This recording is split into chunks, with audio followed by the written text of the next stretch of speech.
Great. Thank you, Jody. Well, I'll start by welcoming everyone. This is our City Council Special Workshop for Tuesday, October 13th at 5:30 for the City of Duval. This is a virtual meeting only. Tonight's special meeting is really designed to go over our 2021-2022 biennial budget. Specifically, these are department presentations, which will cover our finance administration, community development, planning and building departments, engineering, parks, executive, and the legislative branch, and finally, police. We do also have non-staff departments. I'm not sure how that'll be covered, but those are the items. I wanted to remind everyone that if we don't get through tonight's items, our plan is to move those that we don't get to our next special budget meeting. So for any citizens listening, you'll be able to catch that as well. We do have a executive session also this evening scheduled for 7 p.m. So we would end this meeting and then go on to that executive session. The easiest way in the executive session to get there is probably to go to your city calendar, and Director Thomas provided us with a link on that calendar invite to get into the executive session. Jody? Actually, Mayor Pro Tem, there's a special meeting starting at 7:30 directly after this meeting, and That's right. Part of that special meeting is your executive session. So this meeting will run for 2 hours, and then we will adjourn this meeting and go into the special meeting. Perfect. Jody, thank you for correcting that. So just to reiterate, we will start our special meeting, and it's in the special meeting we have our executive session. Jody, I wanted to ask too at the beginning, we have 2 public hearings related to the budget. Are those formal hearings in? Our citizens are invited and that they can hear about the budget and participate and provide input during those, and those will be announced appropriately for citizens to be able to find out when those meetings and times and locations and so on. Yeah, we will actually have a total of 3 public hearings, one strictly on revenues and a proposed property tax increase. And then that one is scheduled for the 20th. And then we will have 2 public hearings on the budget that are scheduled for November, December timeframe. We haven't firmed up one of them quite yet. Well, thank you, Jody. Well, finally, I really want to thank Mayor Okerlander, our finance director, Dana Mason, our department directors and our staff employees. This is a huge undertaking, more than most of us could probably fully appreciate and recognize. The hours, the time, all the decisions that have to go into putting a preliminary budget. Many I've said this is a draft budget. There's a lot of work to be done to collaborate and decide if things are get moved around. There's many things in the works that I know that council and the mayor are working on that may get entered into the budget. So a lot to go on here, but I do want to say thank you again. This is a huge effort and really benefits our city. Well, I think we're ready to get started. Dana, I don't know if you take this from here, but we start with finance administration. Good evening, Mayor, Council. Dana Mason, Finance Director. Let me share my screen. All right, we'll just jump right into it. Let me know if you can see that okay? Yes. Okay. All right, so the agenda tonight for Finance and Administration Department, we'll go over the department overview, FTE changes, what's new to 21-22, mandates, those are things that we have to fund, carryover from the prior biennium, things that we put on the cutting room floor, took out of this budget, and then there's time for questions. So the finance department, and I'm doing this with Jody, so she's going to interject every once in a while, but the finance department is responsible for payroll, accounts payable, accounts receivable, utility billing, financial reporting, and financial software, and hopefully financial software implementation. And then Jody? For the record, Jody Wyckoff, City Clerk. The clerk's office consists of myself and one other person.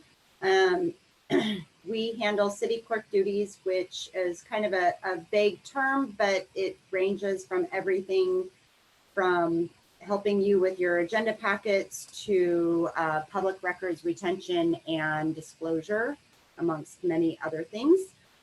We also kind of managed the city-funded grant management process that mostly started this year.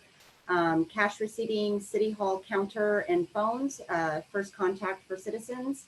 And then the finance and administration, both finance and city clerk's office, handle a lot of human resources functions. We don't have a single person, so we all kind of share the load regarding human resources. Thank you, Jody. So here's the financial expenditure summary. I'm just going to, this is going to be very similar for every department. So you can see at 29, I just want to remind everyone that 2019 is actual and 2020 estimated is what is left for the biennium budget, the amended budget, after 2019 actual has been removed. And then also to remind you that you'll see as we go throughout this and in your line item budget or line item detail that staff has put in expenditures in either 2021 or 2022, but it is a biennial budget. So those are just a guess. So it could happen in 2021. It could happen in 2022. So it may happen in either year, but we've used our best guess. Let's see. Oh, and also the majority of the expenditures that were, especially in the general fund, had a non-departmental fund. The majority of those expenditures have been moved out of that department and into other departments that were responsible for the expenditures. And then I also wanted, internal service funds were also, or transfers from the general fund to internal services fund were also included in that non-departmental expenditure allocation.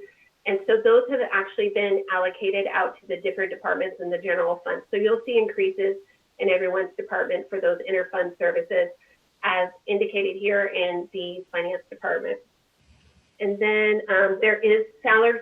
So for the biennium, normally the city, or in the past few years, the city has budgeted for a rolling or a cost of living increase based on a rolling CPI-U. The 2021 budget has a cost of living increase based on the current CPI-U change from June to June, which was just 0.9%. And it's just a placeholder, so that may be adjusted as negotiations go on. So we just wanted to make sure that you are aware of that. And then also the salaries and benefits, or the salaries also have the scheduled step increases budgeted.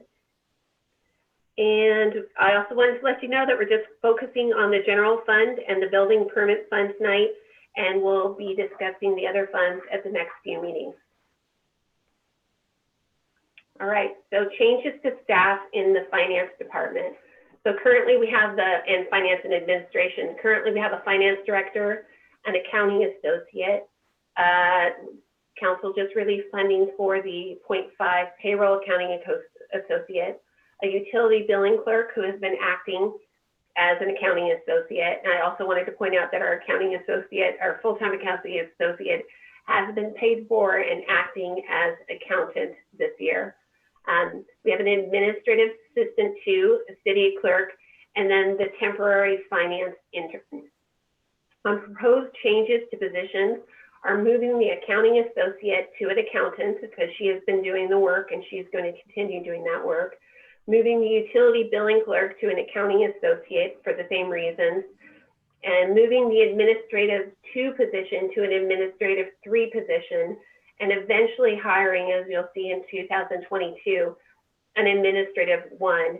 And the reason for that is the administrative 2 person has been taking on a lot of additional work as far as tracking grant funds like the small business program, the human resource or the human services grant program, and the utility assistance program. So she's doing a lot of things that are outside her job description. And she's also very interested in taking on a human resources element. Right now, everyone kind of has their hands in it. So it'd be nice to have someone who's a little more dedicated to that. And then, and also in our budget for finance and administration is the 0.5 of the city, and this is in 2022, the city administrator, because we are anticipating that they'll be spending a good chunk of their time on human resources and updating those policies. New expenditures in 2021, 2022 is new IT equipment for the admin assistant. And then ongoing expenditures mostly have been moved, that are new, mostly have been moved from non-departmental. King County Animal Control, because the city's clerk's office tracks that, the revenues from animal control and the expenditures going out. Alcohol rehab, which is just a percent that the city pays the county of its liquor excise tax for substance abuse programs. National Resources Pollution Control, which is what the city pays to the Puget Sound Clean Air Assessment annually. The conservation tax that is charged to the city for its different properties. WCIA insurance has also been allocated to the different departments. Before it was all in, most of it was all in non-departmental. The wellness program was in non-departmental. We've pulled that into finance and administration because that's who's responsible for it. We've also pulled in the MRSC roster costs. And then the internal service fund charges for services, which are approximately $30,000 in 2021 and $27,600 in 2022. And then the AWC retro program, which is approximately $11,000 annually. And mandates, so these are things that we have to pay for every year. The annual finance and accountability audits, which is approximately $28,500 in 2021 and $30,000 in 2022. And then the expenditures related to public records, archiving and disclosure. Jody, did you have anything to add here? Nope. Okay. And there's not really any carryover from the prior year for the finance department. So on the cutting room floor, we reduced training and travel in 2021 by 75%. We also had put in training for all three in the finance department, and I believe in the city clerk's department as well, training for everyone to go to training every year. And now it's kind of mixed up in the finance department where a couple of us will go 1 year to the big conference, a couple of us will go the next year. So we split that down. And then we wanted the admin assistant one to start right away in 2022 rather than 2021, but we've pushed that to 2022. And that's it for my presentation. Does anyone have any questions? Councilmember Langle? Yeah, I think I'm off mute. Dana, one of the questions I'd asked you before, but it's better to ask in this workshop, is that we set aside, I think it was $515,000 when we did the budget amendment. Of that, there was approximately $300,000 in restricted funds, of which approximately $200,000 was restricted specifically to staff positions, one of which is in finance, the other which is in building.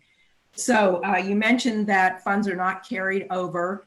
You don't have to do it this second, but I would like to see what the actual expenditures on those funds that are restricted will be by the end of the year. I'd like to see that broken out so that I can understand what is carried over in what line item. I mean, I don't know, I know there's a reconciliation in the estimated end of the year, but since those funds are restricted, we should know specifically what was spent and is anticipated to be spent by the end of this year. Okay, I can do that for you.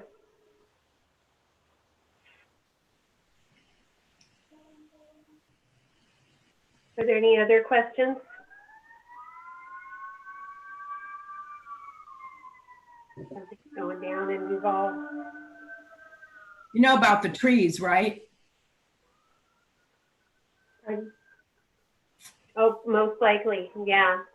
All right, well, with that, I will stop sharing my screen, or did I? I did stop sharing my screen, and we can move on to the next presentation. Thank you, everyone. So our next item is community development, planning and building. So good evening, Mayor and Council. And so I have Brian and myself that will be presenting this evening. And Brian is going to go over the building budget, and then I'll go over the planning budget. So Brian will share his screen.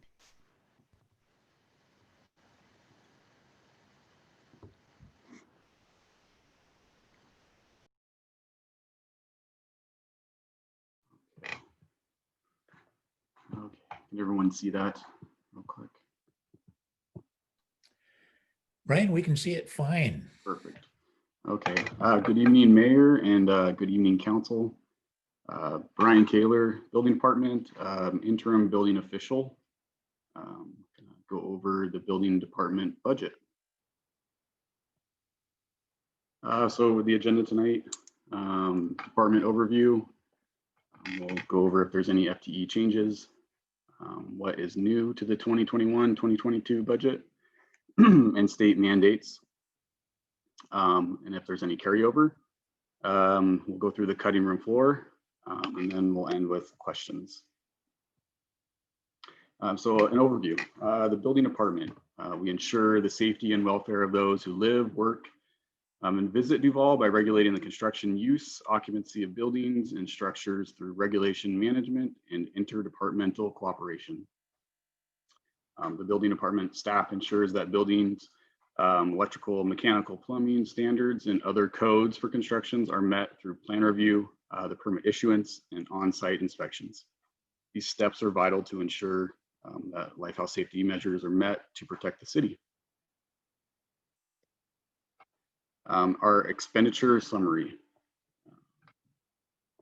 So as you can see, I did some asterisks in here, salary and wages. They have increased in 2019, and that was, we hired a full-time plans examiner, and then this position converted into the interim building official role.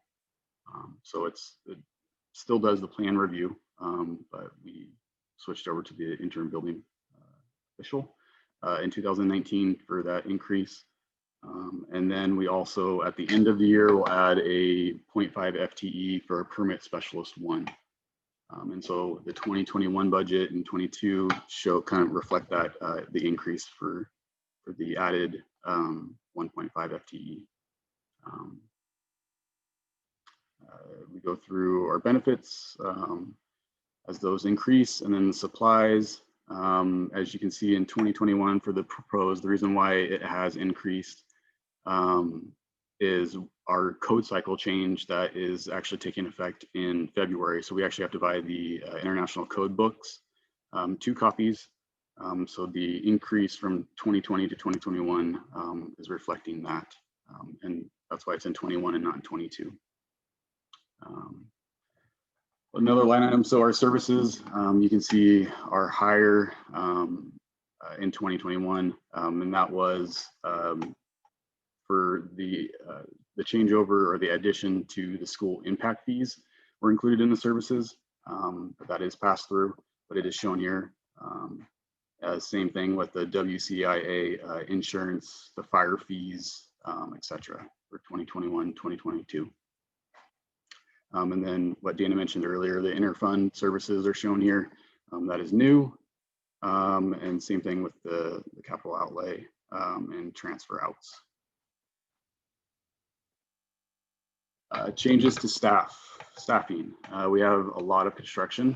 So our current FTEs, we have a permit specialist 1, and we also by the end of the year are adding a 0.5 permit specialist. So that'll give us the 1.5. And then we do currently have a building inspector as one FTE, and then the interim building official as one as well, to the 3.5. So what we're proposing for the next biennium is to hopefully promote the permit specialist to a permit specialist 2.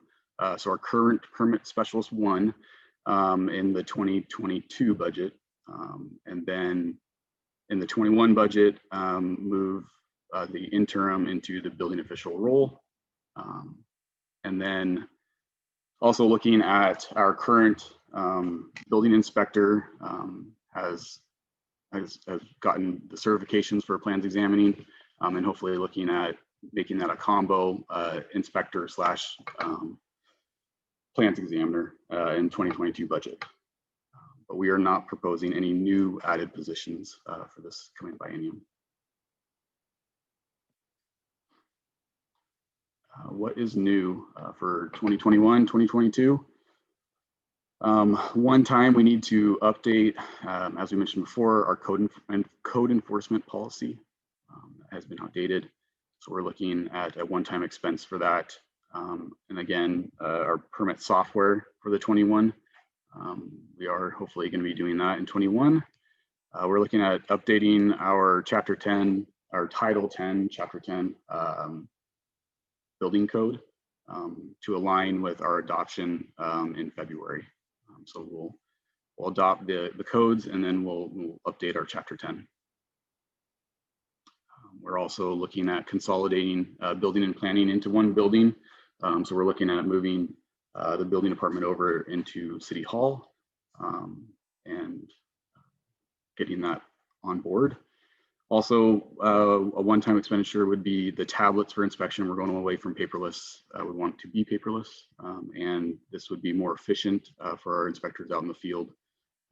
This, with the new permit software, I think would go hand in hand greatly. So we are looking at doing that. And then with the added FTEs, looking at purchasing a new vehicle in 2022. Ongoing travel and training with this code update. I think it's vital that we keep up with the training. Training is going to look different with COVID. We're doing a lot more online courses, so we are actually saving in that sense for the travel part. That's where we're cutting. But we also need to keep up on this training with this new code. With that, we have the energy code as well, which is very complex. So we're looking at keeping as much training as possible. And ongoing, we have a lot more plan review and inspections than we've ever had. And it looks like it's keeping up with that pace. So through 2021, 2022, it's very busy. We're also ongoing with internal services. So we're trying to upgrade our new equipment and IT, and then some facilities to maintain our permit review and inspections during this high volume. We're trying to consolidate everything. And then lastly, the WCIA. So the new ongoing would be our insurance that's added. Some mandates, state mandates that I touched on. So Chapter 10, city policy update. We'll be doing that in the first part of the biennium. Very important, along with our energy code. We'll be working with fire for the Chapter 10 updates. I know that hasn't been updated for a while, so we're gonna work on that. And then another big one as well would be our code enforcement policy for 2021 and 2022.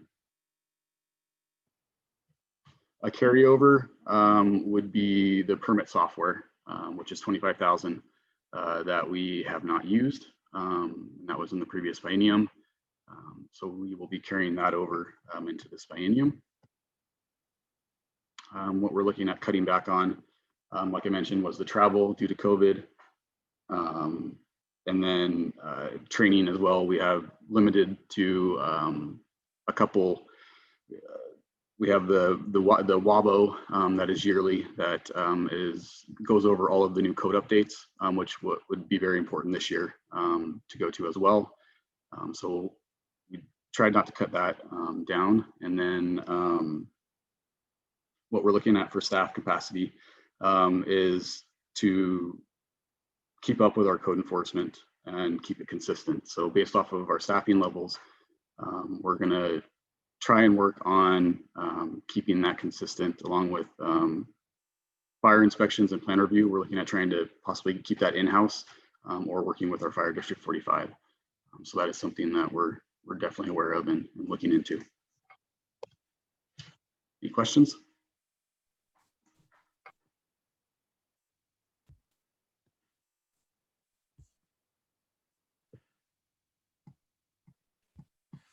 I have a question, but I bet you can't see me if you don't have. Oh, it. sorry. No, I'm trying to get. This is Councilmember Naplan.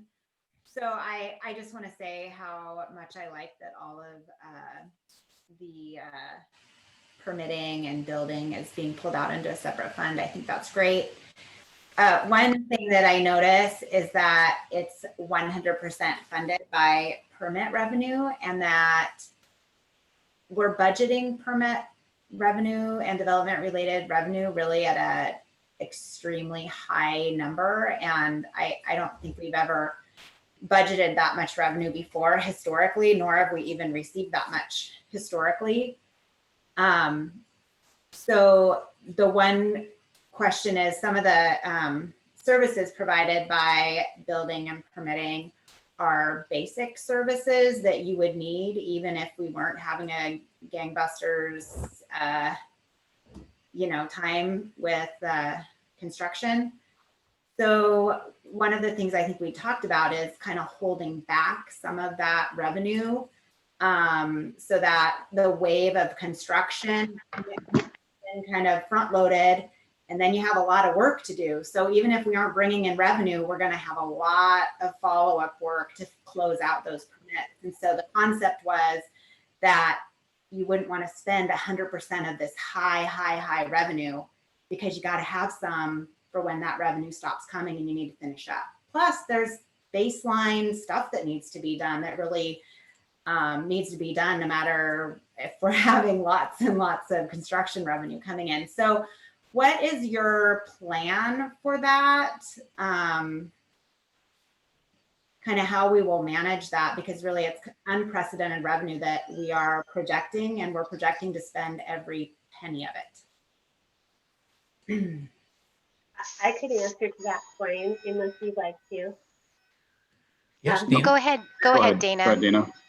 So what will happen is the fund balance from that fund will be carried over from year to year to help pay for years that are lower. And then if it needs to happen, then the general fund would help pay for any additional revenues that were needed. And then we also anticipate on pulling out the difference between revenues and expenditures from this biennium and having that as a beginning fund balance for the building and permitting fund. So it doesn't, just looking at it now, it's very aggressive projections for the revenue, and there's no projection of there being any excess revenue that could be carried over. Does that make sense? The budget is to spend every penny, and it's pretty aggressive, projections. I don't know how realistic that is, even to get the revenue that's projected. Maybe it is. I think is it 173 permits? I don't know that we've ever had that many permits in a 2-year period ever. So we have an ending fund balance of 168,000 at the end of the biennium, and that's not including a beginning fund balance. So that's just revenues in and expenditures out during the biennium. So you're projecting, okay, I guess I'd have to look at that again. I thought it was projecting to spend all of it. There's not really a document that I've seen that puts the revenue and the expenditures side by side to really know. I can send out after this meeting, I'll send out our sources and uses, which shows the operating margin and then the ending fund balance, the projected ending fund balance for each one of the funds. So I have not provided that yet, but I'll make sure that it gets out after this meeting. Well, thank you, Dana. Jennifer, did that give you the answer you were, are we headed in a direction where you think you can get the information you're looking for? Yeah, I guess the only piece is I'm just wondering how likely is it that we will get that revenue? Because it is pretty aggressive on the revenue projection. Yeah, I do think that that particular fund is one that, I mean, we monitor all of our funds, but certainly when you're depending on permit revenues, you monitor that very, very closely during the year. But as I understand it, your key point is we're projecting a rather robust amount coming in through permits, and we're slated to spend all of it. And what happens if the revenues don't come in? Mayor Okerlander, I see you had some input, and then Councilmember Langle. I think we're still have you on mute. Sorry about that. I think I was just asking, going to ask for some clarification. Just to be clear that we're not spending, just is this what you were saying, Dana? Not spending everything that we're getting in that fund, and we still have fund balance and projected ending fund balance that'll come in, correct? Yes. So we aren't actually spending all the revenues that are coming in through that fund. That'll help. In fact, it might be nice at some point to be able to just take a look at that funding model so we can kind of see what's the total amount that's available, what are we projecting to spend, and how much will be left over, especially with the permitting process. I think that would be helpful for us to put together just so we get the complete picture. Does that make sense, Dina? Yes, I can I'll send it out right after the meeting or tomorrow morning, depending on how late. Perfect. Dana, thank you. I was flipping back and forth, and I guess I missed that there was 100,000 left over. But even so, I mean, it is a pretty big revenue projection. So I'm just curious from Director Thomas, have you talked to the developers and they feel really confident they're going to get that many through? Yeah, so we've actually spent probably almost 4 months working between Public Works, Engineering, and Building, and working with our development community. 99 of those permits will come from Duval Village, and so that will come in. They'll be picking them up by January 31st of next year before we go into the next code cycle. If they don't, then they have to resubmit all of their permits. But that project is actually is in transition to being sold. That's supposed to close at the end of the week. And so I had a discussion with their new builder, and they're going to build them all pretty much at once. They're actually going to sell all 99 units to one developer. And so they'll then pull their permits, almost all of them all at the same time. They might pick up a couple at the end of this year. So one thing that we've had to talk about is, when we do these projections, we start doing them in July, and then we hone in on them all the way through the end of the year, through the last part of the budget cycle. So if anything gets picked up that we're like, oh, that was going to come out of 21, 22, then we have to back that. Then what we do is we back that out. And so Dana and I have been talking about that for a couple of weeks, but that is the estimated number of units. We have Rio Vista that's going to final plat in the spring. We have Toll Brothers that'll probably final plat towards the summer. And then we have a couple of other projects that are in engineering and construction drawing. But we do believe strongly that, given the economy that we have today, that we'll have strong permit revenues. And you're correct, Councilmember Naplin, it would be fairly unprecedented. The last time we had building permits that were in the 75 to 100 range were in the late 90s, when we did have a couple of really solid years that were pretty high. Councilmember Langle. Yeah, I'm off mute. Well, I think at the last meeting when we talked about this, we talked about really looking at our development in more of a pipeline approach. And we talked about how, I know you folks have, at least some pretty decent numbers about how permits cycle through the process. Honestly, I'm less concerned about the number of permits that might be pulled than I am about the residual obligations on inspections. And so I guess there's 2 points on that. If we're starting with essentially a reserve balance for the building process, which is a good thing, then we really need to understand the interrelationship between that beginning fund balance for the pipeline as well as the ongoing demands, so that we simply understand going into 2022 and beyond what those obligations might be. So I'm with interest rates being at unprecedented lows, whether it's construction financing or takeout for purchase, I have less concern that the permits you're dealing with right now, I think they'll probably be real. I would agree with that assumption, but there's 2 pieces of missing information there that I would need, and we've talked about those before. So I don't want us to lose sight of really looking at that pipeline obligation for staff impacts. I mean, it'll affect everything from, the need for that vehicle that's proposed. I mean, there's lots of additional things that go along with that inspection process. Well, thank you everyone for the clarification on that. Other questions? Councilmember McHenry. Just a general question. After these all are presented, could we possibly get the presentations into the OneDrive folder of the budget? Yep. Everyone's nodding. Great suggestion. Just to be clear, we're all doing modifications up until the point of this meeting. So that's the way it kind of works. So they'll be in either right after the meeting or tomorrow morning. Great, thank you.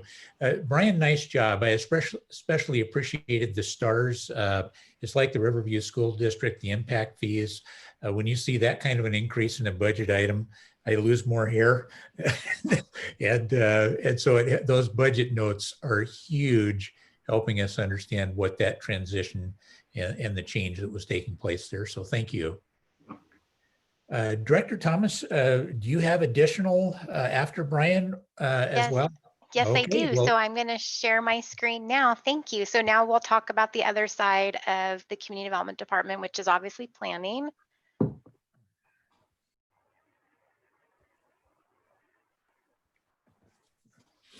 let's see. Give me just a sec.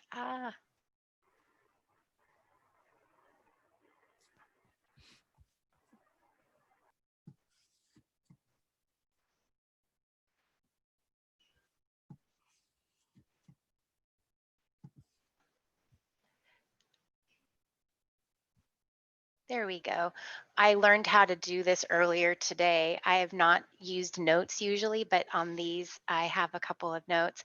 So again, good evening, Mayor and Council and anybody from our community.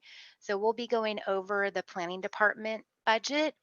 And so again, it's the same agenda for all of us today. So an overview, what our changes are in FTEs, what's new in 2021 and 22, what are those mandates that we have within our department, what are we carrying over, what's on the cutting room floor, and then obviously our questions as well. So Planning Department is a fairly full service department. We provide several services to the community, and we consider our community, our residents, our businesses, our developers, our planning commissioners, our appointed officials. In general, we do a lot of work on policy. So we're constantly drafting policies and procedures. We implement and manage the zoning code, critical areas, shoreline, the watershed plan as well.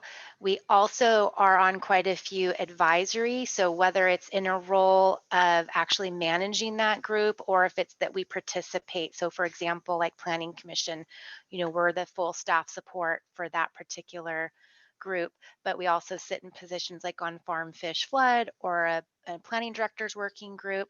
We do have some core duties and we call those our land use permitting. So that's your intake, your routing, your review, prepare for hearings, and then implement those decisions through engineering. So, for the most part, from start to finish, we do have core tasks that we do on a daily basis, and that's inspections, regulation, implementation. and management, records management, code enforcement, grant writing. We also have what we consider a planning permit calendar interactions, and that can be either in person or in this case this year, phone and email, which may end up being the case for a portion of next year as well. We do quite a bit of community outreach, and that's both with the community and the business. And then obviously coordination with agencies like whether it's PSRC, King County, Department of Commerce. And then we also facilitate the Development Review Committee, which is a group of all of our departments. And so we manage that from day to day. So I wanted to go through our expenditures for our department as well. As you can see, our salaries and wages are going up a bit. If everybody remembers, a portion of the planning director's job was in the executive portion of the budget, which was for the interim city administrator. And now we have a little bit more cost within the planning department, although the deputy city administrator portion is still contained within that department.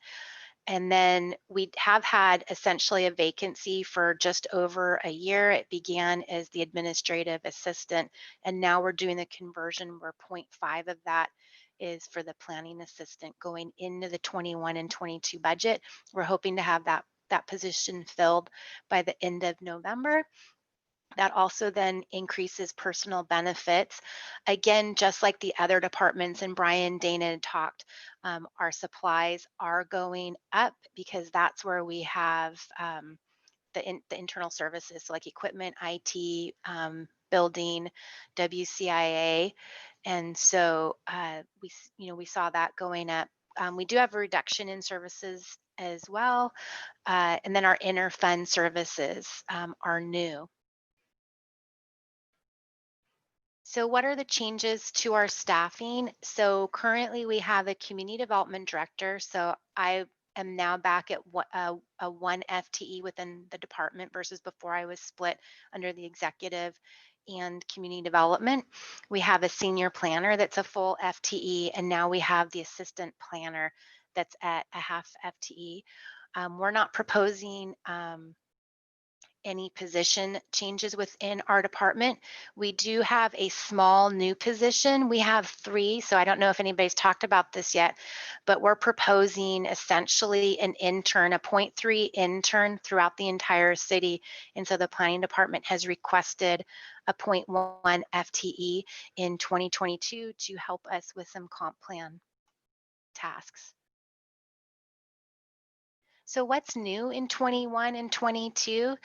So what we consider our one-time equates to about $30,500, and that would be the sign code update, wireless facility code update, the 2024 comprehensive plan prep work, and some miscellaneous zoning updates, and then a portion of code enforcement. Although we're not paying for the code enforcement policy update, we do staff that along with other departments. Some of our ongoing costs are our shoreline master plan update. As you know, we've been working on that for a while. We did finally get comments from the Department of Ecology last month, so we were excited about that. We also have the fee in lieu mitigation program. We're going to work to take that off of our books in 2021. This was a program that was started and one fee came in, and that was for some wetland creation. And then we obviously have our new building and permit fund, although that's really about the building department, but I just wanted to recognize it again. And then we have the inter-fund services. So again, we talked a little bit about that, but I wanted to give you the cost of what that is. It's about $77,000. And then our WCIA portion is about $24,000. So what are our mandates that we face within the planning department? So we have the Shoreline Master Plan, so that's straight out of the Shoreline Act, and we do that about every 10 years. So we're at the very end of that process, and then won't see any work on that after 2021. We're also going to be working on the wireless facility policy update. We really wanted to do that in this biennium. It just didn't happen. And that came out of the 2018 FCC declaratory ruling that we've talked about on occasion. And then also the temporary sign code update. That is a federal Supreme Court case called Reed versus the Town of Gilbert. And it is based on just temporary signage. So we're only going to look at changing that portion of signage and maybe doing a little bit of other cleanup. But that's where that mandate comes from. And then obviously the next two are comprehensive plan update. We do that yearly, and that comes out of the Growth Management Act.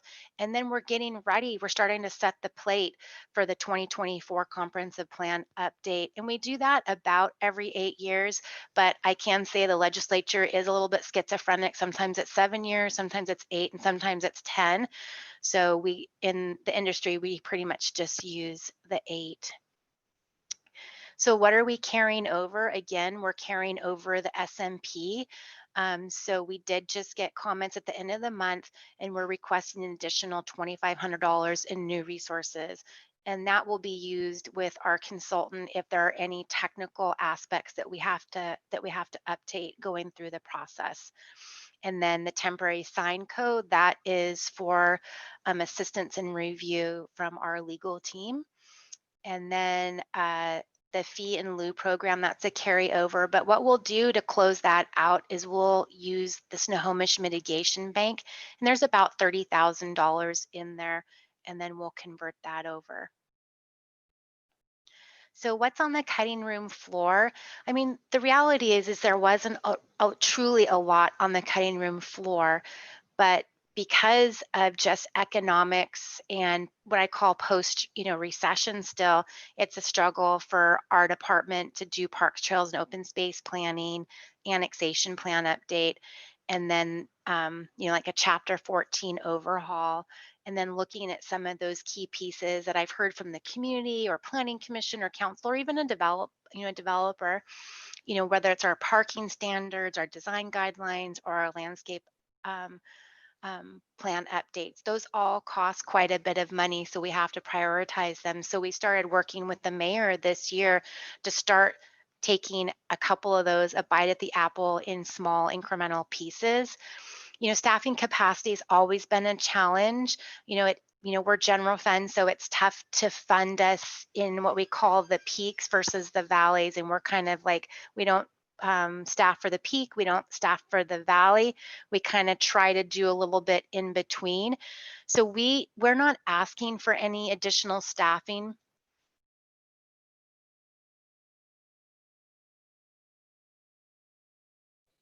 Laura, you want to mute? Laura, you're on mute. Can everybody still hear me? Now Yeah, you're back. Okay, sorry, I heard it go off, so I'm sorry. Where did I leave off, Mayor? you were talking about staffing for not the valleys or the peaks, but right in the middle, and I think you're getting to what we're looking at for the future. Okay, yeah, so this is really more about what we're pushing to the future. And it's not even just for, like this biome, it's looking forward. So, redoing the park, or not redoing, but updating the parks, trails, and open space plan, and those items that we talked about as economic cuts. We'll be okay not doing those in the biennium, but as we go forward, we'll start to look at those. One other item that we're looking at potentially is, as we update the code enforcement, are we going to need any assistance in code enforcement? I know Brian didn't get an opportunity to share it, and I really didn't ask him to, but we've seen a lot of code enforcement. The volume has really gone up. And so as we update that plan, we might have to come back, potentially at the, towards the end or the next biennium, and how we're going to continue to handle that. So are there any, sorry about that. Are there any questions? It seemed like it went really fast. Let me end this really quick.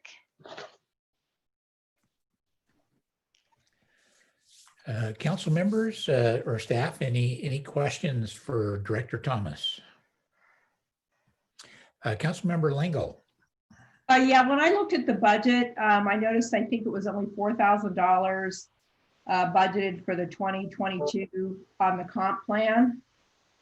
And I It's, just wanted to make a comment that I thought that might be an underestimate of what that might end up demanding, depending on, things like that you mentioned, like the state legislature and sort of the bouncing back and forth on timing. And then the other one that I was going to mention is, so Dot, I sorry. budgeted $15,000 to start that process. It's in, like the I must last be four looking at the wrong digits. line item. Pardon me? The last four digits are 41-08 long range planning. Okay, so I was probably looking at the wrong line then. And You then were looking at the sign code. I was looking at the sign code. Yeah. Well, it's a little, yeah, we don't have lines going across, so I was probably just eyeballing it. And Okay. then the other thing is something we've talked about a little bit before, which has to do with the parks. There's parks and annexation, but those are things that have been put off for a very long time, 2008. And so I just wanted to make that comment that we have to keep in mind that those are really very critical in terms of defining our future. And I guess the parking ordinance, as far as that goes downtown too, all three of these areas really help define what we do after 2022. So we have to keep them on our radar for opportunities if we have them. We definitely agree. We're, the 0.1 FTE for our intern, we're hoping that might be the energy we can do to update our annexation plan, and then to see kind of how we shuffle out when we have our new assistant planner as well, and hope that we have some staffing capacity to do some work on those items. Yeah. It's Councilmember definitely Nick. disappointment to not be able to get the parks plan updated yet. It's okay. We're just all getting through it. Councilmember Naplin. So I noticed that it kind of cut out an overhaul of the design standards, but do you think there will be time to do some targeted work?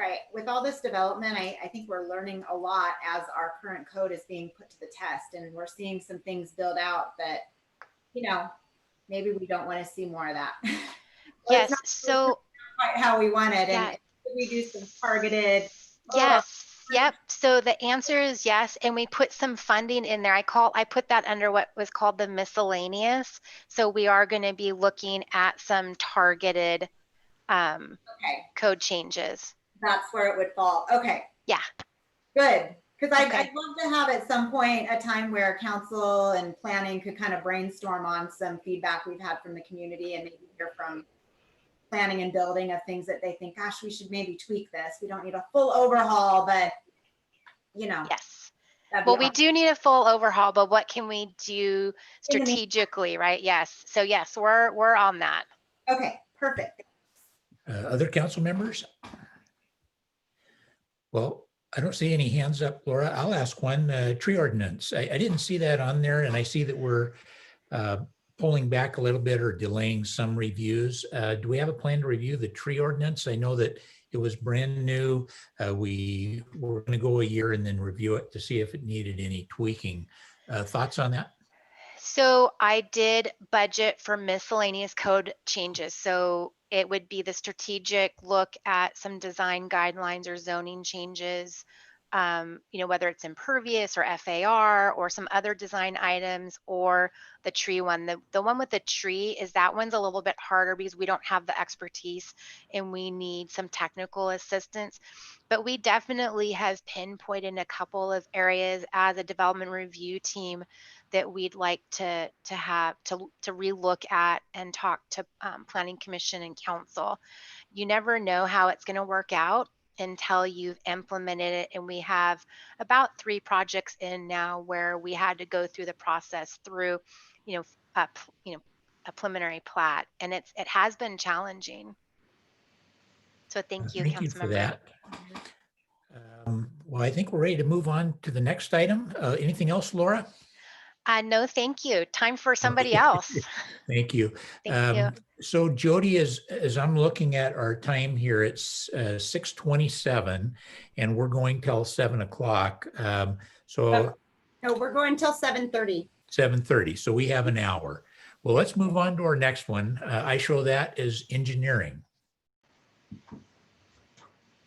Good evening, everybody. Steve Lenishevsky, Engineering and Public Works. We'll do engineering, and I think Pro Tem Remington Parks is not on that list, so I'll just roll from engineering into the general fund portion of Parks. Okay. All righty. So another lovely presentation for you all. I'm sorry that they're all the same, but I love that they're all the same. I'm not gonna lie.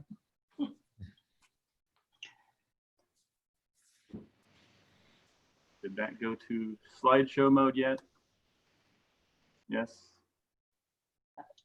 Okay. Not yet. It's still showing your whole screen, your whole PowerPoint screen. But I think we can see it all. Is it adjust? It didn't adjust?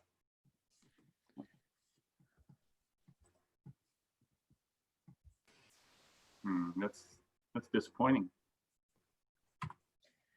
We can Works for still see everybody it, else. Steve. Yes, sir. I have to say we can still see it, I won't but it just showed the side portion with all the slides as well. Yeah, we don't do that. Let's try one more way here.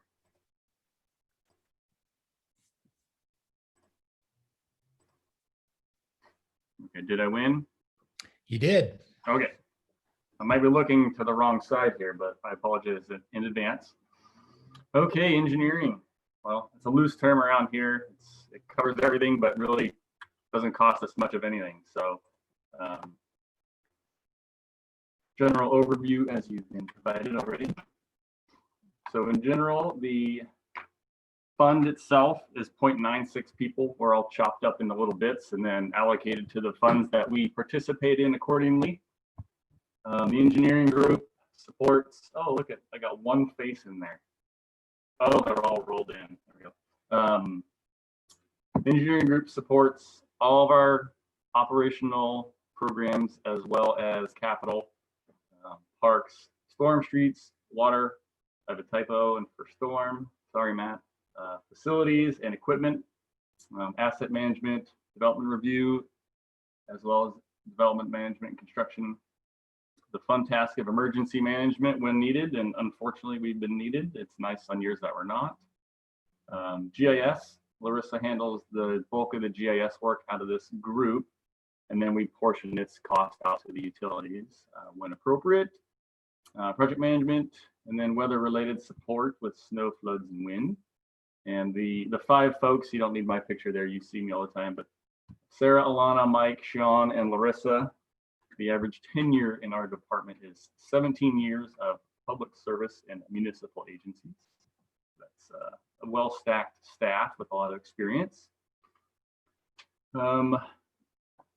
You all have noticed the finance group has added to our budgets. That was out of our control. So I give Dana a hard time anytime I can. But in general, the salaries and wages are up a little, which I'll cover on the next slide. Supplies are down a little bit. Services in this group are down for the first year, but up for the second year. It's portion that we are pledging to participate in a comp plan with planning. That is a $25,000 startup. I think we're figuring in the latter part of the 2020 year on that work to begin. I've provided the bits and pieces of the current staff. Proposed changes, we're hopeful for Larissa to pass her professional engineering licensure exam and work her way and progress to the city engineer. That's a proposal. And then finance has put in a 0.1 FTE for intern. We were glad to attempt to obtain that. I think we've all seen how well it's worked out for the cost that you get in the finance department this last, what, 6 months, Dana, and maybe even less, but there's a lot of work coming out of that group. And I haven't even physically met the person. Today's day and age, I don't know, Jonas is somewhere, but I've never seen him in person. So you have those changes. One-time effort, we have added the 25K for the transportation part of the comprehensive plan update. That is a start.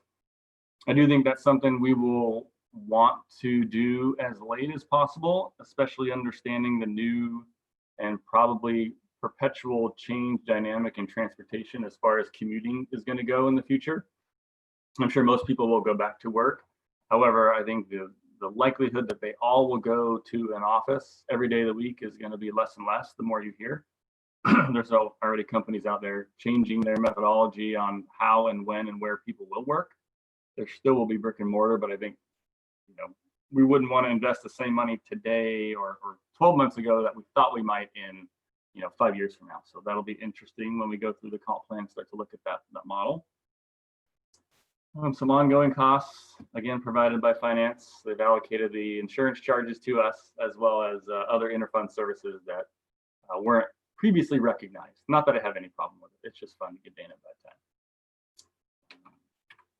time. There's not a lot of mandates, but there's not a lot of work that we don't have to support. So it's kind of a funny slide, I think, for us. Certainly, participating in comp plan and transportation is something that we program additionally. So that is a little bit of a mandate. In our current budget too, we are working on updating our development design standards. So you'll start to see some work at Larissa. We'll have to have some drawings updated and whatnot, but that's kind of a programmatic mandate every 5-ish years. I think it's been longer, but that type of work.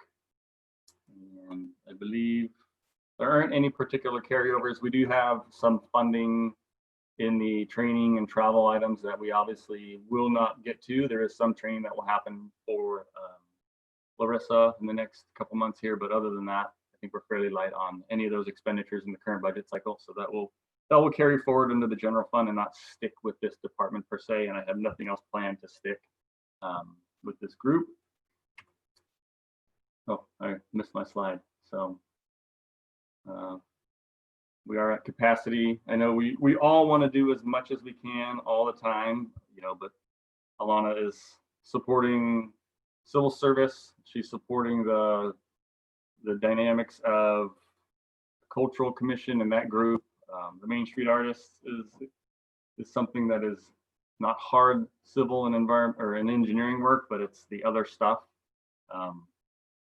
Takes time and is of value, but we always add little things here and there that makes it difficult for us. This year too, with Sean being, winding back down and getting into engineering, but with the pandemic, he's been fairly well consumed with a good third of the year, outside of our group. So we're grateful that we all are cross-trained, but it does make sometimes getting regular work done.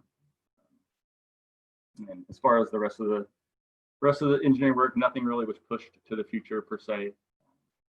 I think the more, I would call it, it's just exciting. I mean, there's a lot of activity in the development world. So working closely with planning and the building group, we're in the middle, right? You start things out on paper with planning, come to us to be turned into something in the real world, and then building gets the last shake at all these developments. So there's just so much going on, and it is fun to interact with all of our peers from all of our departments, and I think we have a great team. I know we have, like I said, 17 years of tenure in just our engineering team, but I mean, from the people we work with in planning and building, we probably they have the same or a higher average. So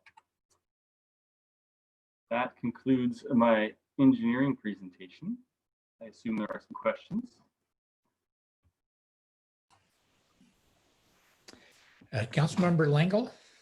I'm sorry, this is what happens when I look at budgets. And you don't have to answer these now, so these are things you can get back to us. What I recall on the various transportation plans and transportation plan updates from Transpo, they were pretty specific that we were using an old methodology, and you just suggested that there'll probably be some new methodology. So I'll be interested in hearing a little more about that if we have the opportunity. And then the second thing that I noticed when I went through the budget We have a proposal before us as council for quite a bit of a capital campaign. I think of it, quite a bit of capital projects. And it's very ambitious from a FTE standpoint. And so that's another area that I'm sure I'll have more questions. Thank you. Other council members? Well, Director Laniszewski, thank you. Sure. And you're going to slide into parks? Yep, I'll slide into parks. I think the transportation plan, the comp plan through planning will lead that effort. So we'll be kind of the tail on that dog. And then capital projects, we have programs, some additional support on those projects from consultants. There's no way on earth with our utility stuff and all the other things. Like, yes, you recognize there's a lot. So, but if you don't try to do a lot, you're never going to get anything done. So we'll prioritize with council, going through the budget process itself and get work done. Yeah, it'll be a busy couple of years for sure. Okay, next.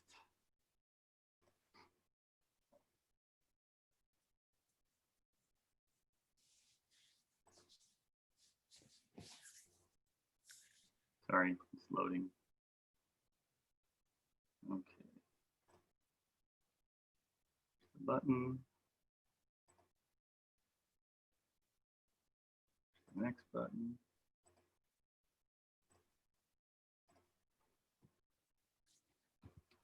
Okay, parks, is it up? Full screen? All right, Yes. thank you. Okay, so parks. Oh man.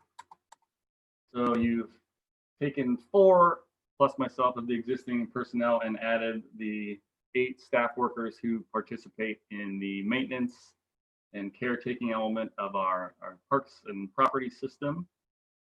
The general fund parks supports the paper engineering process side as well as the operational side out in the field. So we are all cobbled together.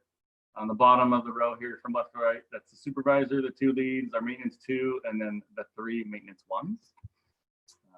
14 plus parks with more than 100 acres. That's a little loose because we don't maintain all of McCormick Park, but for example, crew lead Zielinski was out. If you didn't know it, we have 2 bridges in the floodplain we installed years ago when we did the new outfall for the sewer plant in the middle of the river.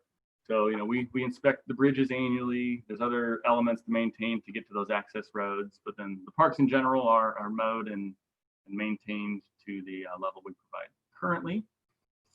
Grass parks, turf parks, tennis courts, restrooms. I think every time we want to do something, I'll call it the city administrator, Thomas, is always like, you know, that's just more work, right? So we are always, unfortunately, adding more work as we expand. Development community is not slowing that down either, as we have 2 large facilities coming in through private development over the next biennium. This group also manages facilities rentals along with Sherry and organizes the buildings as such. Obviously not much during the pandemic, but prior to that, there's a busy group. I know they take lots of calls and inquiries constantly. And of these 12 staffers, we're only 2.13 FTEs. The budget document itself does provide for 2.88. That is with the parks worker that was previously approved being hired halfway through the 2021 year and all the way in 2022, of course. The budget itself has been adjusted for 2020, Dana, and just nod your head if that is removing the expenditure for the parks worker we are not hiring. Correct? No, that's in there. Okay, so it is shown in there, however, not expended. So it is included in the 2021-2022 budget, along with benefits, supplies, nothing too exciting. The 2020 bump under the services line for $77,343, that included the $25,000 work in McCormick Park that was just lumped into this group. I believe we finished that just earlier in the year. And then, of course, the new inter-fund service charges provided by finance. So the budget does call for 2.88 FTEs as proposed, fulfilling the 1 FTE not filled yet. Broken down by staff type. So We have maintenance ones who participate heavily for the split. The two leads, the supervisor, seasonal workers, our summer helpers, part of their funding is split through here, and the other majority is through storm drain. Project managers do a little bit of paperwork for this department when necessary. Myself, the superintendent, Sarah assisting our office, and then the maintenance two, that is Pearl, but we only currently have one maintenance two.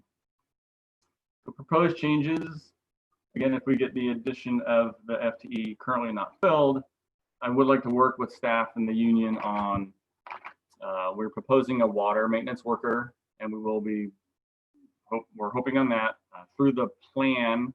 Timing probably won't work out all the way when we get our water comprehensive plan update to you all during the budget cycle. It should be here in the next 2 months, but moving ahead, that calls for 3 maintenance workers in addition to what we have over a 10+ year term. So not immediate, but still more work. We are heavily doing work in water, so we know that needs to happen. And my goal would be to hopefully hire that in-house and then work with everybody to convert that existing then FTE in Public Works to a Public Works Parks worker. That would save a little cost and help us have 2 staff members focused on Public Works Parks. It is very difficult to have 12 people's fingers in the pie, so to speak. So that's a goal for the biennium. Assuming the water worker goes forward, I don't expect that to be a far cry from happening, because it is an operational efficiency, which we all in our group think will work best. And then just no new positions per se, but working on that conversion and filling the vacancy. Move forward. Planning for a new walk behind mower out of this fund. And then under some of the other funds, we have a riding mower. That's this. 2 new parks to manage over the biennium, and then our new allocations from finance. Mandates. All right, our comprehensive plan has the parks in it that it has, so those are coming online. The 2 on the left are the combination of the Toll Brothers 3 acres coming, and then centrally there's wetland on the far right image, which is the Rio Vista Park. So that has trails and playground space. I believe a proposal, it is coming to Planning Commission and Council very soon, but I think they've described bocce ball and a little bit different style of park. So nothing set in stone there. I'm just sharing what is on paper existing. No particular carryovers in this group as it's general fund. So whatever work we had planned that wasn't getting done is not necessarily coming back in a carryover way, but cuts. We get a lot of tree calls, and the majority of them are in space that is owned by the city, like NGPEs and protected tracks that we attribute to parks. They're just open space. They I think in the past went under 99, which was no fund or parks. They can be associated with the water property. Of course, that they will pay its fair share, or streets, but the majority of the time we do accept a lot of calls on trees, and they fall to a parks property. We did cut some out of that. I think we have a decent amount. If it gets out of hand, then safety is an issue. We'll have to bring something forward through administration.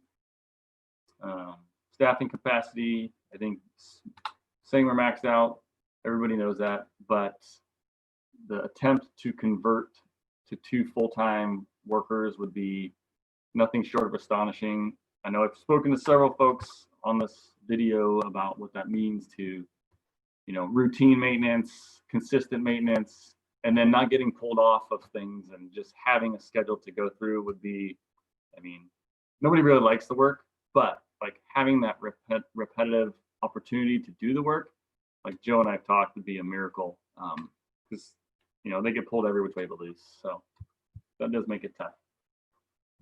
So that concludes the brief slides that we have provided as a template.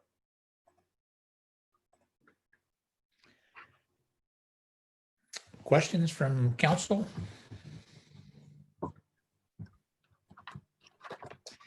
Not seeing any hands up. Steve, I always reserve the right to ask something. Yeah. Any changes in funding utility rates anticipated? Funding. So any changes or So, funding? well, I'm just wondering for, I'm trying to look at the engineering as well. I know we're talking about parks right now, but I'm just wondering in your department, do you see any potential for increases in rates for utilities as an example? Oh, okay. I just talked to Larissa. We should be able to bring sewer forward in mid-November. So we'll have the CIP list for that, which will have the GFCs set, as well as talk about utility rates for sewer. Okay. Water is probably on a little further timeline. So I would expect minimally we will go with the resolution for regular scheduled fee increase based on CPI, whatever metric we had. And then I would imagine we will have to just adjust early 2021 once we do solidify the rates. So what Larissa has been working on the GIS implementation and getting all the data to FCS Group on our assets. So we're pretty much locked in on submitting all of our data to them. She was working further clarifying things today with sewer, not necessarily water, but a lot of that data is all over there now. So sewer is looked at all the assets and working on the CIP. Water's a little behind. They have the assets and we're building the CIP, so we don't have a list yet per se. So we're always hopeful to keep those at bay as far as utility rates. Yeah. Well, Steve, thanks. I know that it's not our budget timeline to go over all that, but we've had several questions and wanted to, while you were here, just give us an idea as we're moving forward. Councilmember Brunicki, did you have a question? So this is more like the future, but I've been asking about this for 10 years, so still it feels like immediate. Looking at the projections and where we currently are with, we're maxed at capacity and considering that, the city is growing. I guess my question is where we are currently with our structures and our building and the idea of, and I've been a proponent of the idea of a future city hall and really planning in advance for that. Again, setting a line item to put money aside for it or something. Does the staff think that we are running out of space and room to operate, with efficiency and safety and all that? I mean, that's something I know is not current, but really we do have to think about what do we do today because it's coming. I've been asking that question for a while now, so maybe now's a good time to discuss it again. Yeah, and I imagine we'll talk about that hefty bit when we get to the CIPs. So, and I think Brian mentioned it, moving building out of where we are is going to be just so different. I mean, we work with Melanie more than anybody. She lines out not only the building group, but she lines out the public works group too with their inspections and all the facilitation of permit management. I mean, I don't know on a numbers game, but she probably schedules us, not as much as current building inspections, but between right-of-way use permits and all the utility work going on with, WAVE and Ziply underground. I mean, there's always something going on with right-of-way. So it'll be different. And that is partly why the proposal too is in there for the CIP to refurbish the structure we're in here internally and move forward. But yeah, that's a bigger picture item, which I don't know that we have time today to get to, but it is an important. Okerlander. I was just going to add that it was 2013 when we were in council and were informed that we were out of space for employees. We've made do, but with the new additions coming on board, to be clear, as soon as Ms. Thomas hires her assistant planner, I no longer even have a space in City Hall. Considering working full-time for the city, that's going to be a challenge, but it's also an easy sacrifice for employees, but it's just another indicator that we're out of space and we need to get something done in the very near future. Thank you, Mayor. Steve, I think that was it for our questions here. Dana, I think we're ready to move on to our next one, which is executive. Yes. All right, I'll go ahead and share my screen here. And I've got it in a PDF, so it'll look a little bit different than folks. And I think, as we all know, my portion of the budget is probably the most simple. There's the least into it, just since we oversee the entire city. In general, so department overview, I think we all know, but for the public's information, the program provides for salary and operations, the mayor, city administrator, and deputy city administrator. Mayor is the chief executive I cannot talk today. Chief executive and administrative officer of the city, in charge of carrying out the policies as set by council and of seeing that local laws are enforced. The mayor, with the direct assistance of the city administrator, oversees the day-to-day operations of the city, including the supervision of all appointed officers and employees in the performance of their official functions. And the mayor is also the public face of the city, necessitating involvement in numerous regional, statewide, and national organizations, as well as frequent interaction with elected officials from across the spectrum. Our expenditure summary is pretty simplistic. Essentially, this has, mayor's salary, DCA salary, and the portion of the city administrator salary. As Ms. Mason pointed out, in finance, we are looking at doing the city administrator, half of that role turning to HR, because that has been consistently one of the biggest gaps that we have in administration right now. And I think that'll provide a lot of benefit, plus having the employees in finance that are interested in learning more and taking on some more HR projects. Of course, that's one of the things that makes the benefits go up. So for the first year, we are proposing a half-time contract employee for city administrator, moving to full-time in 2022. Services, that goes up significantly in 2021. That is because of the interim city administrator cost being a consultant, most likely, and the extra costs associated with the search. So it's pretty basic. And then, of course, you have just in general the travel and training that goes along with it. So changes to staff, obviously current as FTE city administrator, which was unfilled, and then we have the DCA role, so I'm not sure why it's not showing up there. And then proposed position changes is that half of the FTE for city administrator being budgeted in finance and admin for HR. And then beyond that, we are not proposing any new positions. That does not include the contract position of policy analyst that's proposed in the budget for 2021, because that would be a contracted service, not an actual addition to FTE. So one time new in 21-22, carrying over the workflow analysis, bringing in policy analysis, the halftime city administrator search services, and IT equipment for the incoming city administrator. Those previous supplies have been eaten up by other employees and will be well past their useful date by the time someone comes on board.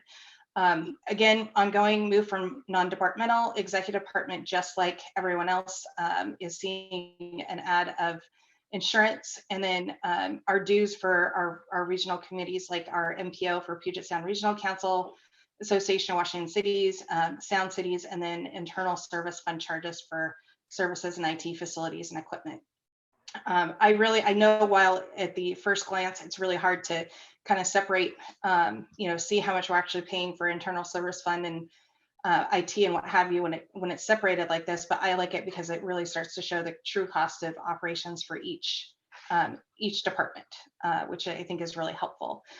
Of course, there's not a super long list of mandates for mayor's office. It's budget implementation, staff oversight, day-to-day city operations, and as we've experienced far too much the last few years, working in emergency management. Carryover, just simply facilitator dollars to carry over organizational development and the workflow analysis. And of course, you can see citywide, we're continuing to train. So cutting room floor, one of the things that we did cut significantly in 2021 is travel and training by 75%, at least through June. I am hearing rumblings that organizations are going to start to try and meet in person mid-year. I'm not confident that that will actually happen, so we're keeping that budget low. And if things do come in person, then we'll either make amendments through the internal fund or come for a budget amendment if needed. Again, no new FTEs proposed, just simply filling the city administrator position. And then push the future, which we weren't able to do yet, is the WAVE franchise agreement. So I'm hoping that we can, as soon as the solid waste RFP is complete, that we can move into that process, which should be much more simple, being that the rules have been changed on us and there isn't much to negotiate. And that's it. Does anyone have any questions? Councilmember Napland?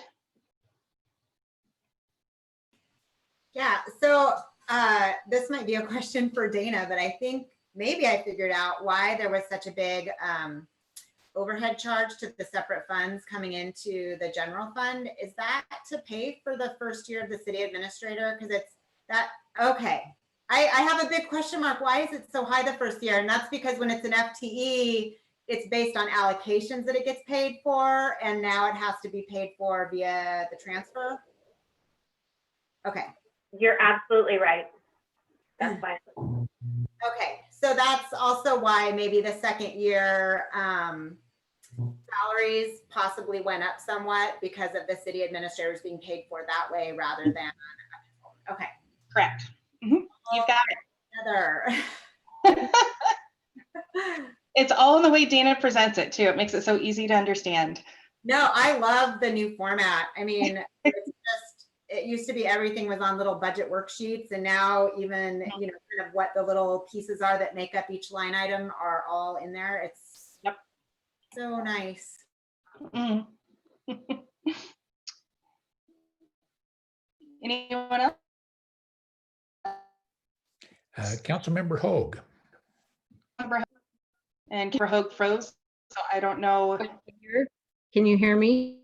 Yes, we can hear you now. It seems to be a little off and on. Yeah. Now So my question, Mayor, is can you give me kind of what your vision is for the policy analyst? Because I feel like policy is under the council's, you know, role, but is that a council, somebody that's there to help council with our policies, or what do you see with that?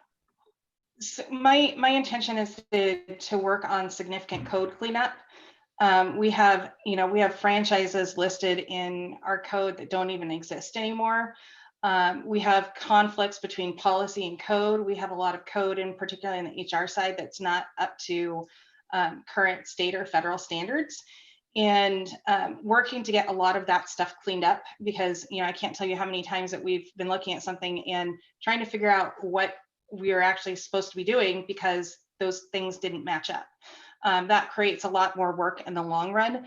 And there's definitely some low hanging fruit. And in this case, I would say up to the 80,000, because it would be specific to all of those things that we identify, which does not exclude council, because there's a lot of code that council is probably identified that we haven't even looked at yet. But the first focus is working on all of that internal stuff, particularly with administration and HR, and getting everything tightened up, and then working towards the bigger other issues. So there may be some simple things as far as code repeals that can, you know, look super low hanging fruit that can be done, you know, 10 at once.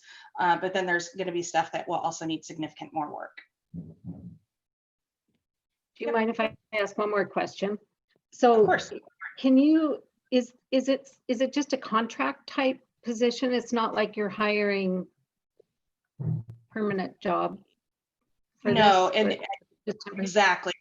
And so part of the point there is Long-term, between administration and council, we do need somebody in full-time because that would definitely help council get policy through, and have somebody, a professional, be able to work on your policy at a much lower rate than an attorney, to do all that prep work and that beginning work and true analysis of the pros cons when those policies are coming forward. But right now, we're not in that place. And so my intent for this would be to get some of that big stuff taken care of, reevaluate at the mid-biennium and see where we're at. See, do we need more work? Do we need to extend the contract? Or are we at a point, at that point, after the workflow analysis comes in, that we need to find a way to bring in a position full or half-time? So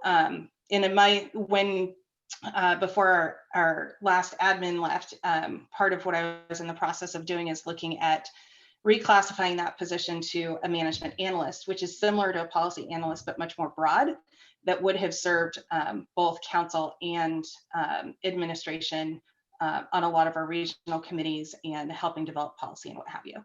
So, you know, this is just trying to get, at this point, get some of that backlog taken care of, so that we can truly evaluate what we need in the long run.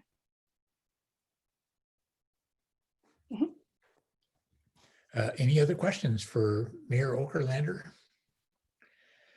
I don't see any hands up. So I think we're ready to move on to, thank you, Mayor. You're welcome. I think we're ready to move on to legislative branch, which is ours, City Council, and with our Planning Commission. And I believe our City Clerk, Jody Wyckoff, was going to present this set of slides. Dana, are you sharing your screen or am I doing mine?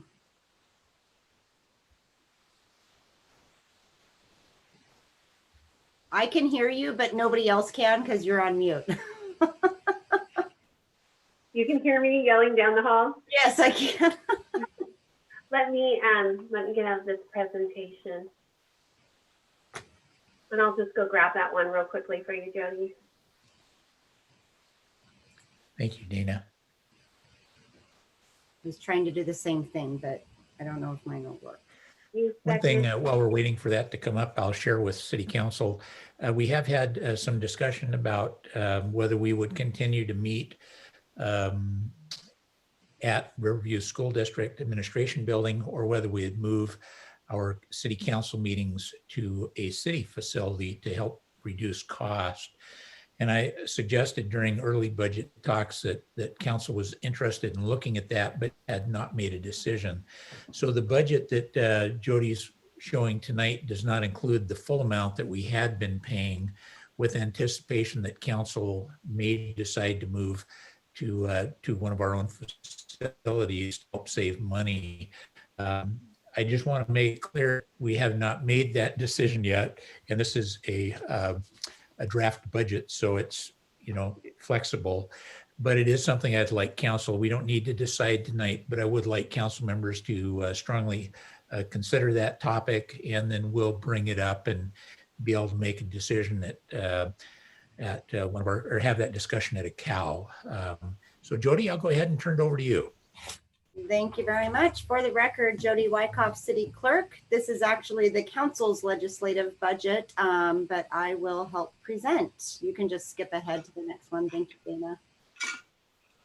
So the department, legislative department, covers both City Council and Planning Commission, which is a change from the past. We used to only have the council budget in there. We moved Planning Commission in there at the last biennium. And they are, both of you guys are responsible for legislative actions and policy making for the city. This is your expenditure summary. I don't have a lot to say about this slide. It doesn't appear that there's too many significant changes. The biggest change you might see is under supplies for 2021. It's a fairly large jump, and that is related to what Mayor Pro Tem Remington just said about the council chambers. Should council choose to no longer meet at the school district building and move to one of the city facilities, we are recommending that we get new tables and chairs. because as you may or may not know, the ones in the visitor center are starting to, at least the tables are starting to break down one by one. And I don't know how much longer we're going to be able to get them to last. I will defer to Dana on the increase in services and interfund services. I presume that those are related to the same increases that we've talked about on all of the other funds. They are, and primarily for the council and the commission, it's IT services, which are being allocated by endpoint device. So since there's 7 council members, and I'm not sure how many 7. commissioners, planning commissioners, it adds up. Okay, next. So new in 21-22, one-time charges would be photography services for any newly elected council members. We have several up for re-election in 21 and in 22. The $500 is only for one for the 21. So we would budget for the 22 election, those elected in 22, we would do the photography services in 23. Again, new tables and chairs and possibly AV equipment for Council Planning Commission chambers. And then for 21, we're going to continue with Zoom meeting platform subscription, because we do not know how long we will be in the virtual only world or a hybrid. Ongoing, again, these are items that were moved out of the non-departmental watershed forum and the IT internal service fund that Dana just mentioned. Mandates, we have the voter registration costs. We are required to pay our fair share as well as with the election costs. Open Public Meetings Act, $4,000 for the biennium. That covers your public notices for any special meetings and such, as well as code updates of $10,600. As the mayor mentioned, we are hoping again to do some code cleanup, which does require doing the codification costs, as well as the web hosting, the annual web hosting costs that we have to pay. Continued code updates, as mentioned before. That's just something, it is a carryover. It's something that we're, continuously trying to do. I don't know if will ever actually be done. And then cutting room floor, again, travel and training were reduced by 75% for 2021. And that is it. Questions?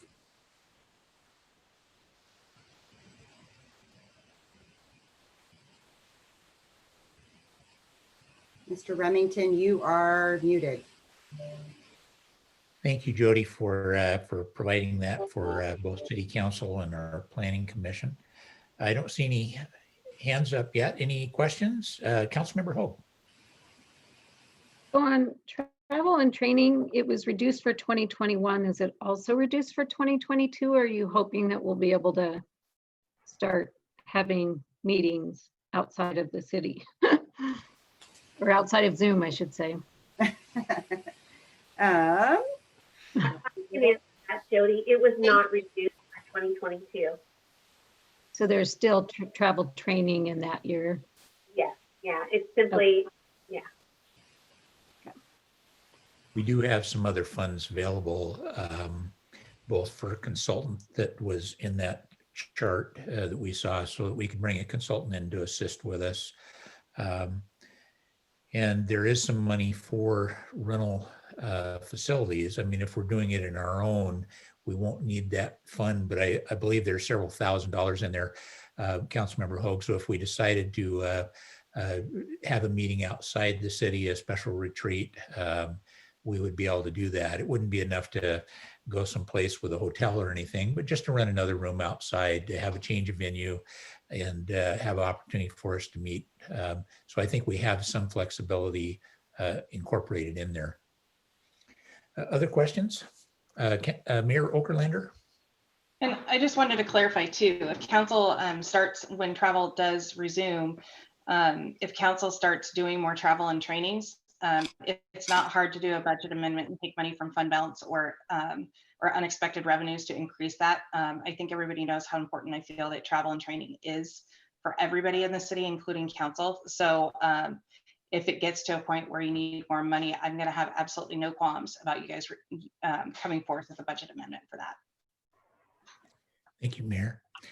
I think we're ready to move on to our next one, which is police, and we have Chief Hurt and Steve and Mike DeBach with us from the police department tonight. Chief, I'll turn it over to you. Thanks, Mayor Pro Tem, Council, Mayor, staff, Chief Hurt, Police Department. Let me pull up my shared screen here. A lot of this you've seen and heard through our transition plan, but we'll certainly go through it again.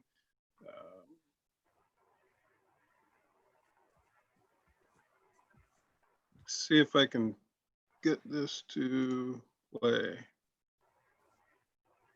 All right, is that good? So Lieutenant Saborn and Lieutenant DeBach and I are going to kind of tag team this. We may lose Lieutenant DeBach because he is insulting with no power and his devices are slowly going dead. So I think we just lost him. well, is he gone? All right. Yeah, I don't see him. Okay, same agenda as everyone else's, so I won't go through that. Department overview real quick. The purpose of the police department is to provide a safe environment for our community while maintaining the highest level of professionalism, respect, honor, integrity, and accountability, not only with the community we serve, but the entire criminal justice system in our area.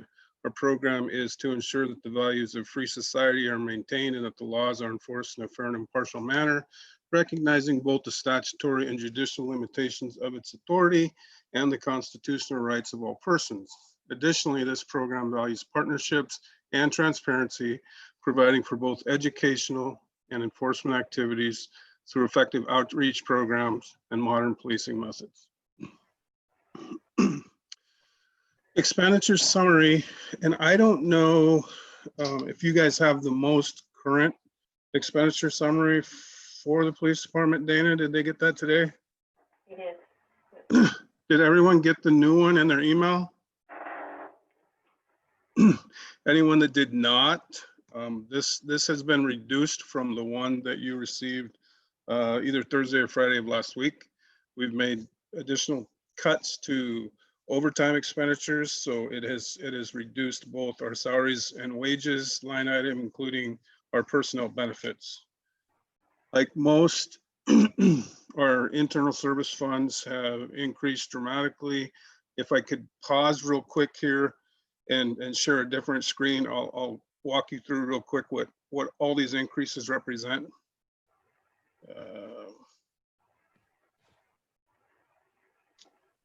Maybe. Okay. Everybody see that? Can you guys see that, Dana? Okay. So in the supplies portion, you're going to notice that there's no longer a uniform line item. This has been moved to the office and operating supplies line item. And this is what it represents for each year with a total of that for the biennium. There's no longer a miscellaneous line item. That has also been moved to office and operating supplies. You will notice there's no longer a fuel line item. It has been moved to the interfund services. And I'll show you what that represents in a minute. Small tools now includes all those firearms, the firearms programming items like handguns and ammunition and stuff that used to be in the 501 fund. It has been moved to the small tools line item, which has increased dramatically by almost 18,000 each year. Under services, something new this year for the biennium is we've added a contract service with public safety testing for them to perform administrative internal affairs investigations should we need to use those services. It just creates better transparency and unbiased products for both the city and our community.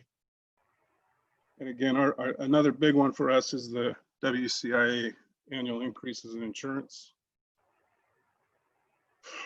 Interfund transfer services has increased dramatically for 501 equipment because we are now funding our equipment depreciation by 100%. And the next one is IT for police, based on, like Dana was saying earlier, it's based on devices now instead of FTEs. So police has the most devices.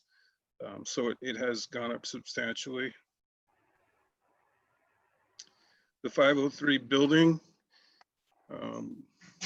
Again, this is a new allocation method that finance has moved toward for the next biennium. I can't really explain it, but Dana certainly can if you have questions.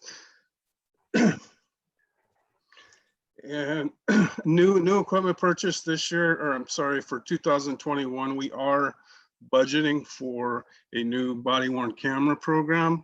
That doesn't mean we're going to get there, but we wanted to put that money in the budget now and have it earmarked in case we do get there. I can tell you that we are meeting with the Public Safety Committee next week, and they will receive a presentation from a camera provider. And when we get to a point where we feel comfortable and we're ready to bring it to council, we'll certainly do that as a committee. And here's the operating fuel that is no longer its own line item. It was moved to the interfund. Stop sharing that.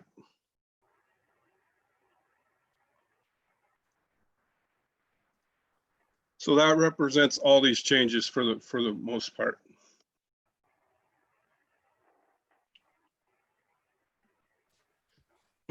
Changes to staff.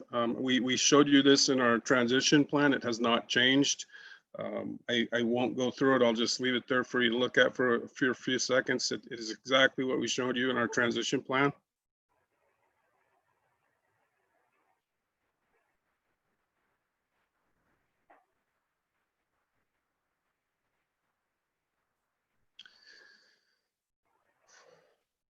New in 2021-22, one-time expenditures is we are due for a handgun replacement.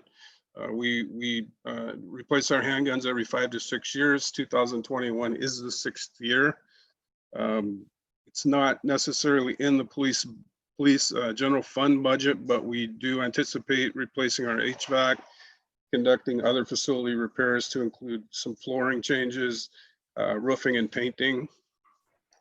The body worn camera program, which I just spoke about, that is a 5-year program with the initial outlay the first year to purchase cameras. That is budgeted. And then a replacement vehicle in 21 and 22. Oops. Ongoing is the fully funded equipment depreciation fund. It is a 5-year body worn camera program. So years 2 through 5, I believe, is about 16,000, just under 17,000 per year. So those are budgeted. Again, we don't know if we're going to get there, but the money is budgeted if we do. And then increased costs for PD share of WCI insurance premiums. And I'm going to turn this over to Lieutenant Sabourin. Good evening, Mayor, Council, staff, Lieutenant Saber, New Police. So I'm going to go through some of the mandates that we have for training that the state requires of us. So every year when we start out with the 24-hour minimum training hours. Sorry. I don't know what happened. Sorry, Steve. It's okay.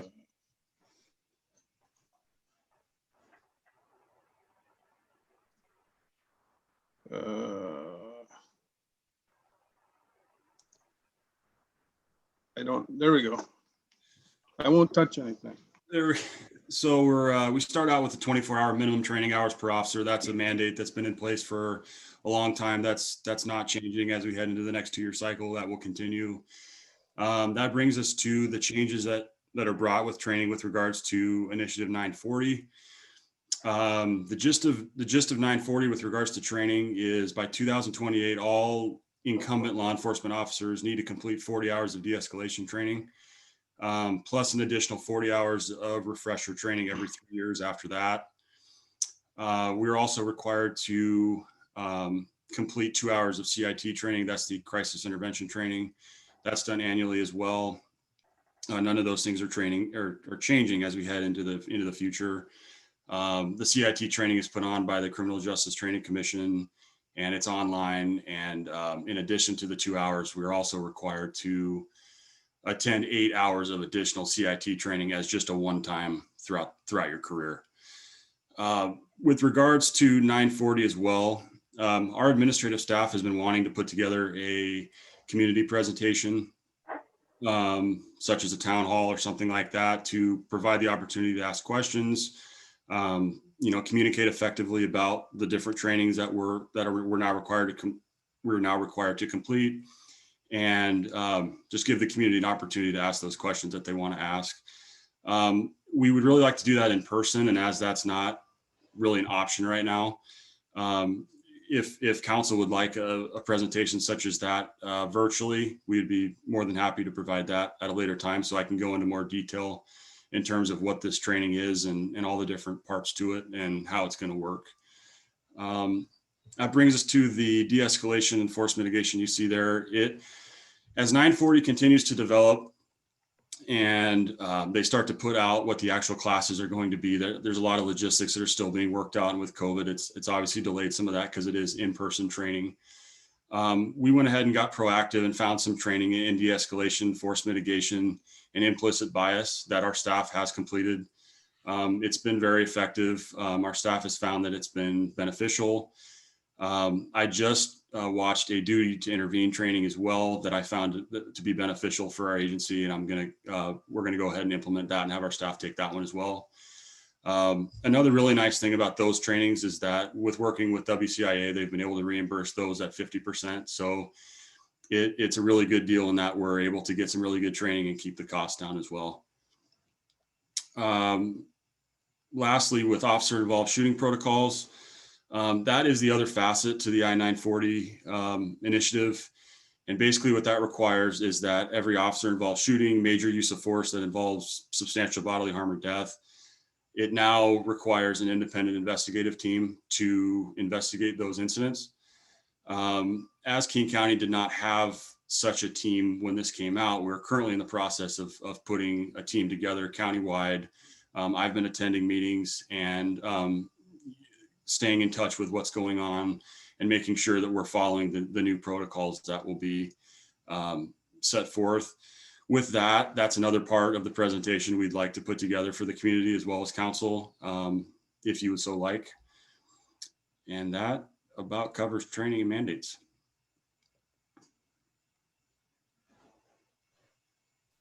Steve, thank you for that. Just so council knows, our public safety committee has reviewed the training, and we did request that we have the police department provide an overview for city council, as well as holding a public meeting. Our challenges with COVID-19 and not being able to have large public meetings, that it would likely wait till the end of the year. We don't have a big outcry or feedback from our city members, our community, that they see big problems with our police department. In fact, we've received a great deal of feedback about the outstanding community policing and the work that our officers do. But this is an important topic across the country. And I don't know, during this budget time, we'll find time to be able to bring that immediately to council, but I would hope shortly after our busy budget schedule here that we would be able to have Steve and staff come in and just give us an overview. I think that's very helpful for us as council members, and also continue to look at going to our community and being able to engage them directly to be able to say, how are we doing? Here's what our training looks like. Here's our policies, and just get community feedback. So Steve, Chief, thank you again. I'll open it up. Are there questions from our council members?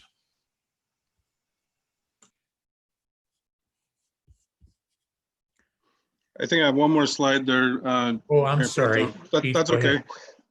Just real quick carryover, we don't have any anticipated carryover from the current biennium to the next biennium. Dining room floor, as we explained in our transition presentation, we were able to create cuts, or not cuts, but cost savings through our transition plan through salaries and benefits due to succession. We are at full staff capacity and we are not pushing anything to future years. There you go.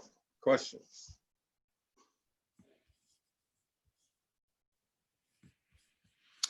I don't see any hands up here, Chief. Councilmember Iyer.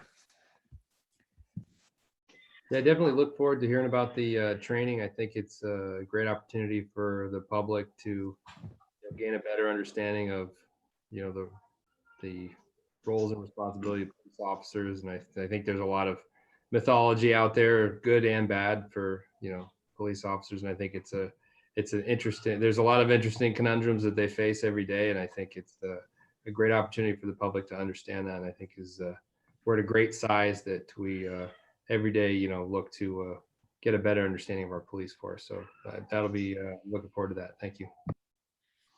Yeah, thank you, Councilmember Iron. Just to add a little bit to what Lieutenant Saborna was talking about in the officer-involved shooting, and certainly we do want to be able to present this in a town hall setting. It's more personal, and I think people will get more out of it. But just to add a little bit, the officer-involved shooting that protocols that Lieutenant Saborna is currently trying to work in with the county to put together will also not only provide for, it'll actually require community involvement. You're going to see a process coming, probably it'll start at the Public Safety Committee, but we're required as a law enforcement agency to recruit a minimum of two citizens to participate in these advisory committees for officer involved shootings. So that will be coming forward as well. So community will have an opportunity to get involved if they so choose to. Thank you, Chief. I think this is a good point, Dana. As I'm looking at our schedule, we're at 7:28. We have 2 minutes to move to our next meeting. As I see, our last item is our non-staff departments. Dana, can we move that then to a future special meeting? Or do you think we should just wrap it up? 2 minutes. I'm just kidding. Yeah, I think that's yeah. Okay. Well, I believe it's time for all of us to move over to our next meeting. And then inside that, we'll also have our executive session. So thank you, everyone.